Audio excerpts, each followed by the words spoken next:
Good afternoon, good evening, wherever you are in the world. Thank you for joining us for this week's edition of the SMIE Consulting Midweek Roundup.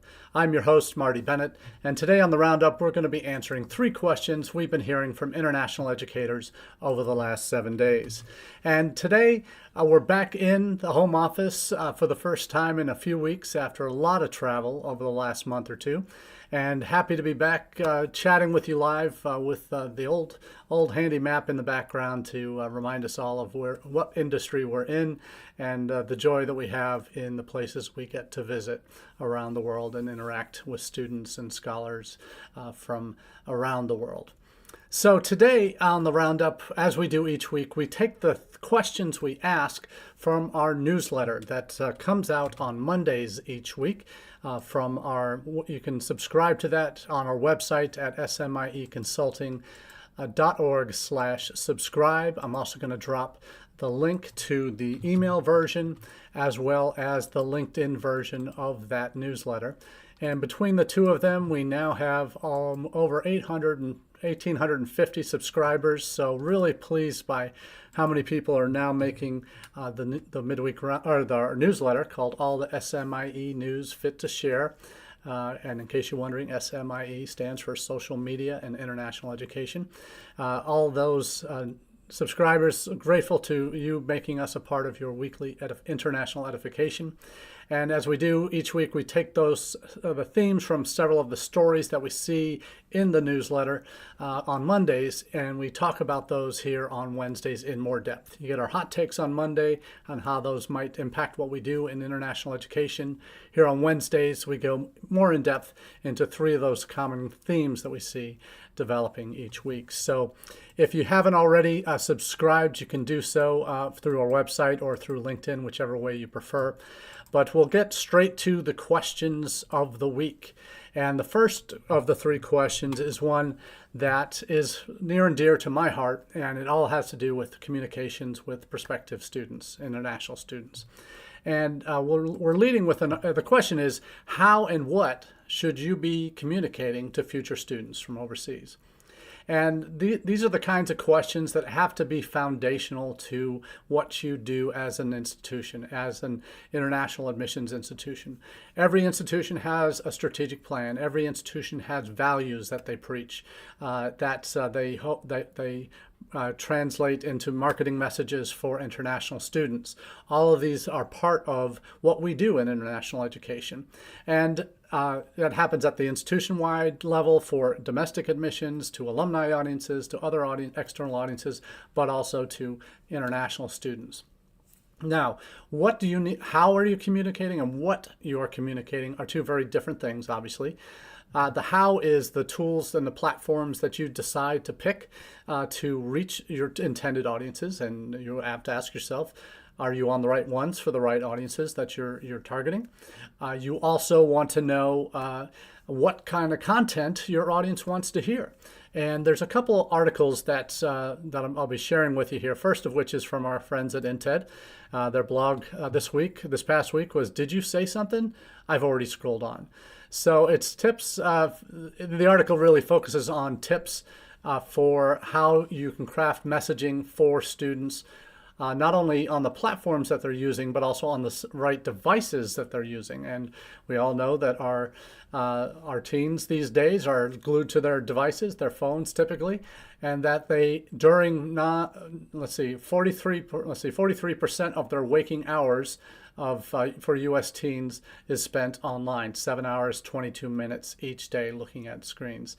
So that is another vendor, Common Sense, has stats that show teens are on their screens 8.5 hours per day outside of school-related screen time, which is an important distinction there. So those times are significant, that they're on those devices and on different platforms, social platforms, messaging platforms that clearly are vital to their day-to-day lives. So do you have a presence on those platforms and have content that is designed to be readable on a mobile device, whether it's video content or short messages. Certainly you don't want to be putting any long screeches of content onto digital platforms that students are going to be using on mobile devices.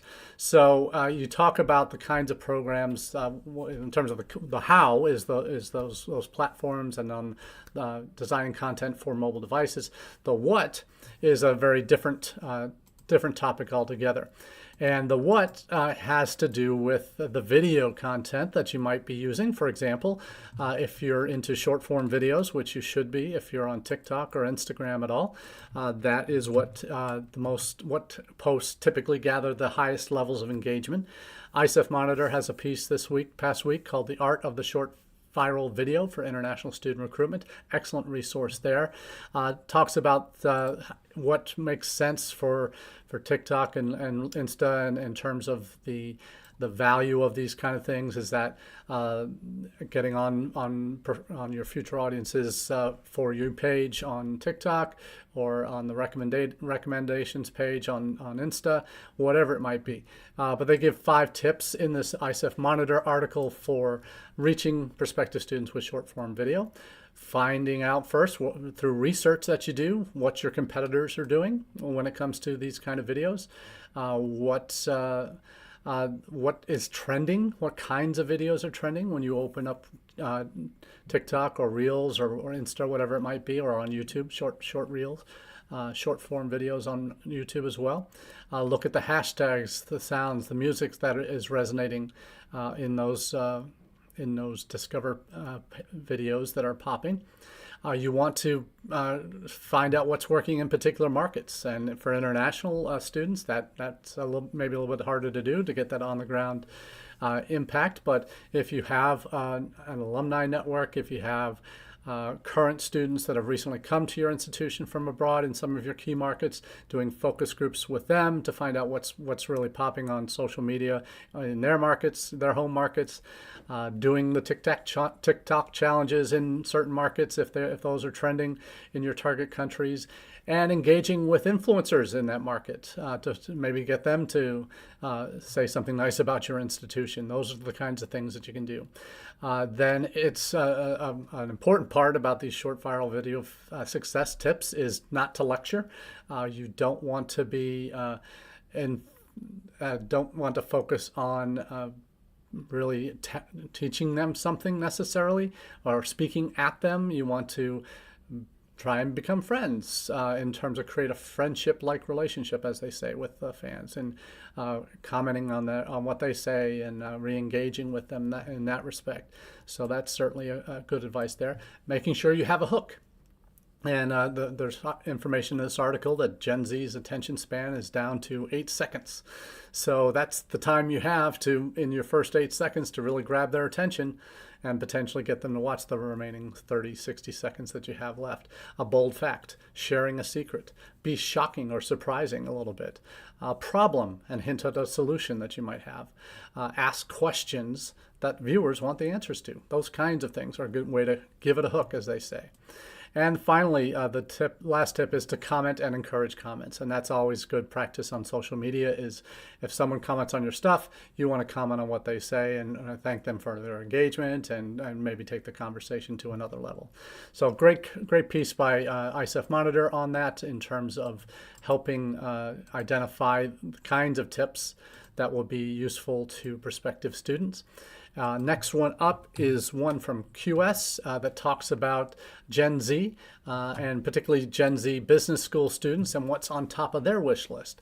So if you're responsible for marketing to future MBA students or business school students, this is an article that might make sense for you to read as well. And this QS midweek brief report covers goes in depth into what COVID has done to Gen Z students and in terms of their expectations for university and what's coming in their careers, and those types of things are going to be pretty important. But knowing what they want to hear is another important factor. And talking about topics like sustainability, equity, importance of problem solving, those are kind of things, effect on climate, all of those pieces of the puzzle are important messages that, in this case, from this QS article, that you would want to focus on in talking and meeting your audience where they are on topics that make sense to them.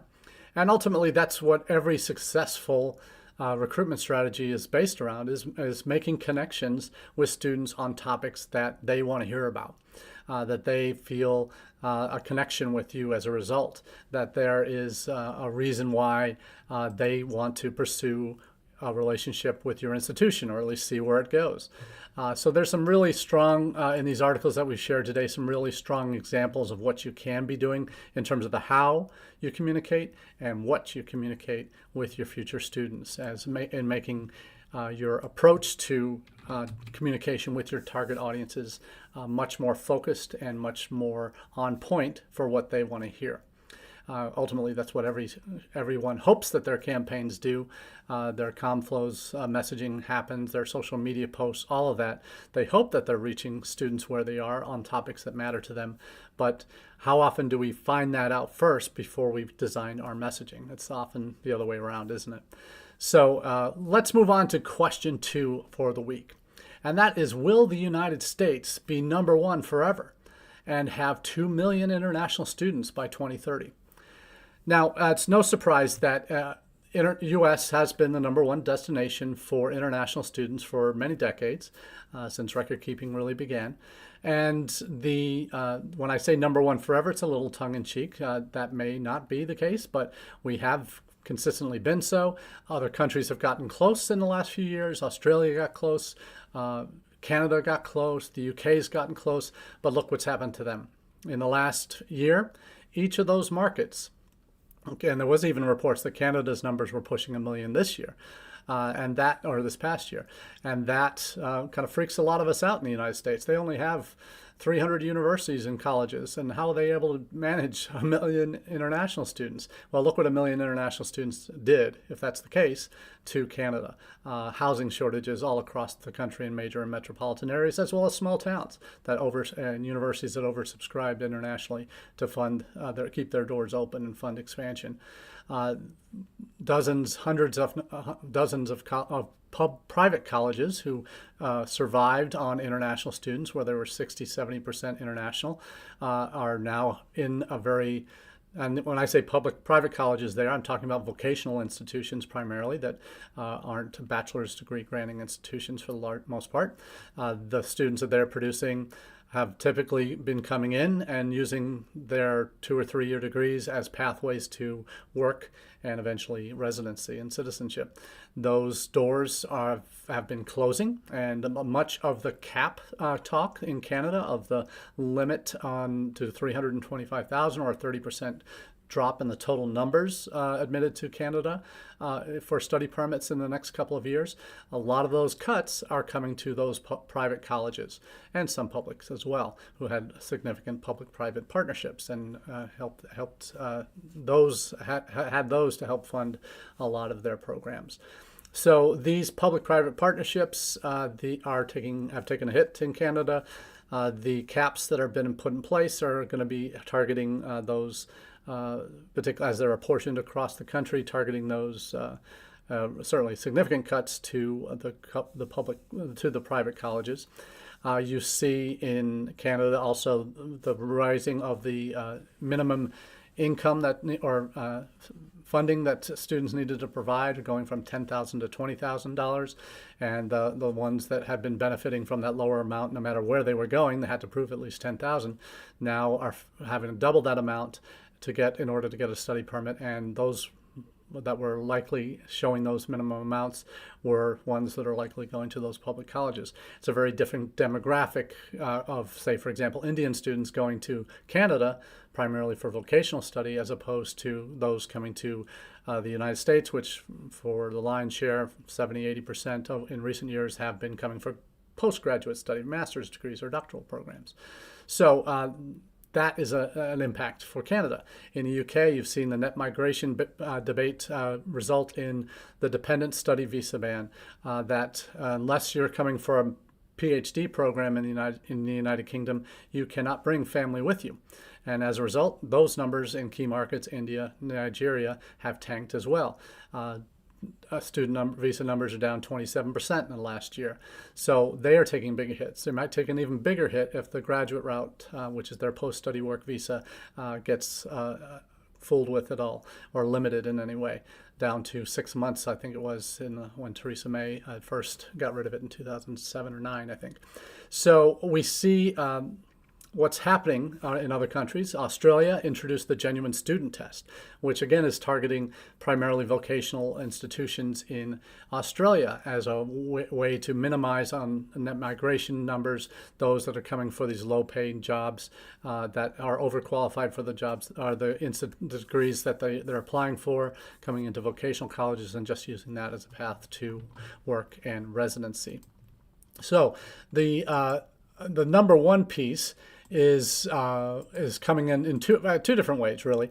It's coming from the existing data on current international students in the United States and other major markets that the U.S. still has well over 1 million international students enrolled, and those numbers will only be increasing in the years to come.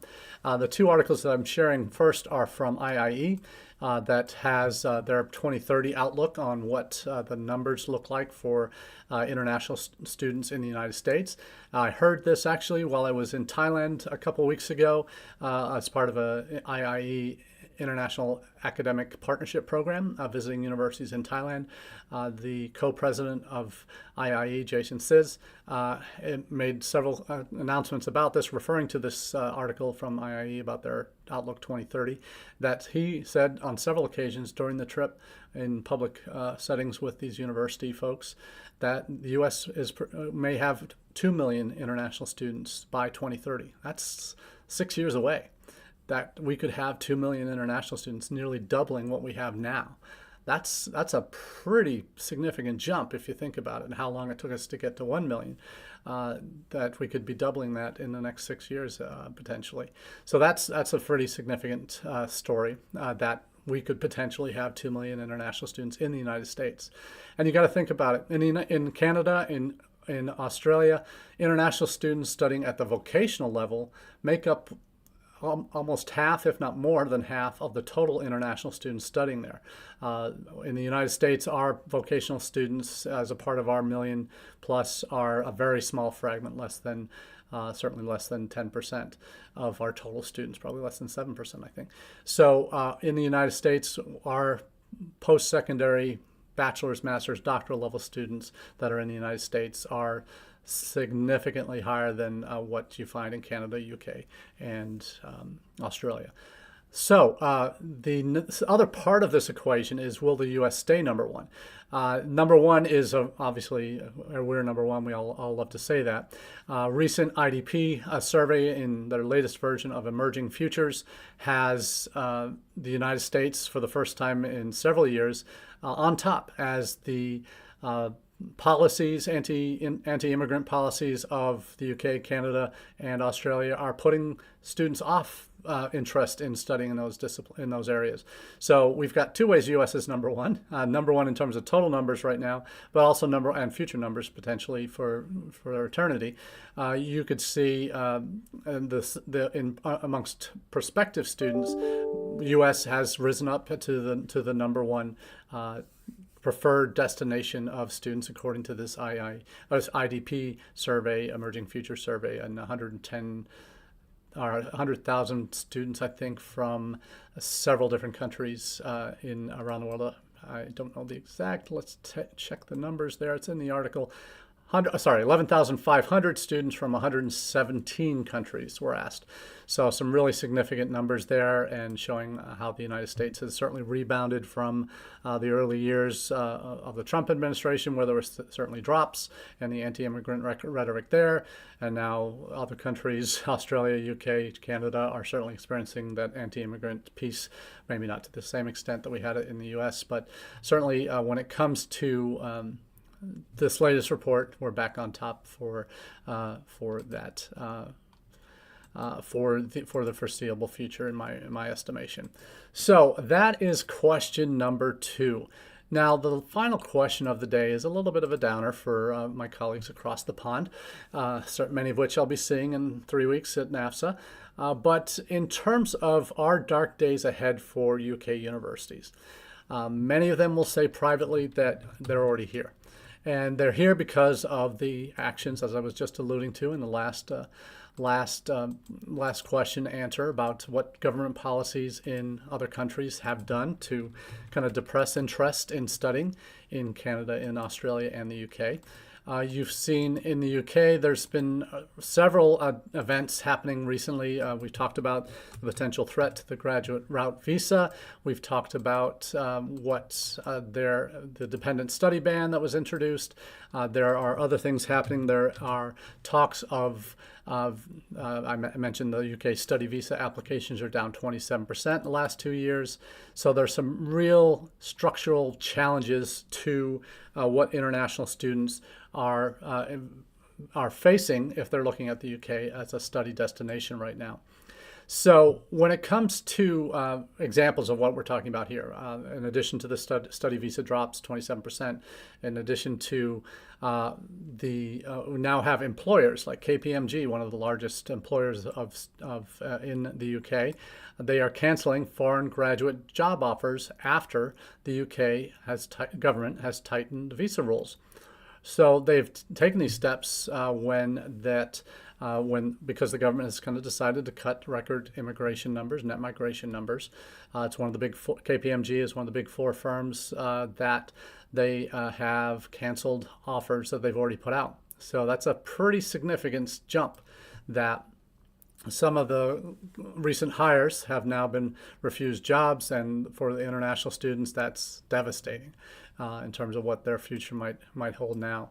So, and the reason why is the government has increased the minimum salaries for international students, for skilled workers, from £26,200 to £38,700. That's for skilled workers, and to £30,960 for people under the age of 26. So that's the typical first-year graduate salaries are between £25,000 and £35,000 in the UK. So those are ones that are now that are lower-end hires, are junior actuaries. The junior actuaries are exempt from this, at least for KPMG. But our overseas graduates who need skilled worker visas outside of London, that's another caveat there, are no longer going to be eligible for jobs. You also see at the university level, 50 plus universities, that's fully a third of the universities in the UK. It's about 150 universities in the UK. Fully a third of them are cutting jobs because of the drops in overseas students that they're seeing. As early as this past January, the impact is being felt already, that these academic job losses are coming because of the decrease in the number of students. You see, we saw in the UK, or we saw in the US post-election of Donald Trump in November 2016, we saw the You Are Welcome Here campaign start in the US. And that was a specific reaction to the election of a president who is very anti-immigrant rhetoric and policies that he eventually implemented. Caused a reaction, and that was You Are Welcome Here. The UK in the early teens started a similar program called We Are International, and that kind of faded away in the last 5 years or so, but has now been relaunched to boost the welcome factor for the UK universities as a reaction to all the anti-immigrant policies that have been implemented by the government, to still show that their institutions are safe, that they are welcoming, that international students as a whole are welcome on their campuses. So these are the kinds of things that UK institutions are dealing with right now. And as you can imagine, it's a pretty daunting time if you're on that side of the desk in the UK to try and it makes the government's actions certainly make their lives a lot harder as they try to kind of defend their institutions and defend the country and what they know is the country as a welcoming destination for international students. So it's a real shame, frankly, that it's come to this, but it's the reality that my colleagues in England are facing right now in terms of what they can do. And right now, you see what's happening. There's not necessarily a light at the end of the tunnel for the UK uni friends, they are hoping that the elections coming up at the end of 2024, beginning of 25, will sweep the Conservatives out of power and put in the Lib Dems or Labour Party that will have our coalition government that will be much more sympathetic to international students. So that's yet to be seen if that will happen, but certainly there's certainly that is their great hope. Much like in the U.S., we're feeling Trump 2.0 and what that might look like as an impact if the November elections go a certain way, what that might have for our industry. Maybe we're going to be resurrecting your welcome here. But still, these are a lot of what we're talking about. These are swings and roundabouts, as I say, across the pond for how we deal with the different world events and political climates in our countries that impact what we do. And certainly we're not immune to the kinds of challenges that governments face when bringing in students from overseas or having policies that either make it easier or harder for international students to enroll. So we'll see where it goes. We're not going to be eating crow. We may be eating crow in a while if it doesn't go our way in November. But certainly you see a lot of conflicts around the world within governments that are about immigration and about migration of peoples to their countries and what that impact has on the rest of the population, on jobs, on housing, on healthcare. All of these different areas are touched by migration and immigration in various ways. And international students are part of that equation and oftentimes get tarred with the wrong brush for some of the bad side of immigration that impacts some countries around the world. So that's all we have for you this week on the Midweek Roundup. Thanks again for making us a part of your weekly international edification. Certainly those watching on repeat on YouTube, Twitter, LinkedIn, or Facebook, I really appreciate you taking the time out of your week to watch us or listen to us. And again, the audio-only podcast version is available on all major podcast providers. At searching Midweek Roundup, you'll find us there. Looking forward to chatting with you again soon for the next couple of weeks at the home office before doing a live at the end of the month from the NAFSA Expo Hall floor. Until then, we look forward to chatting again soon.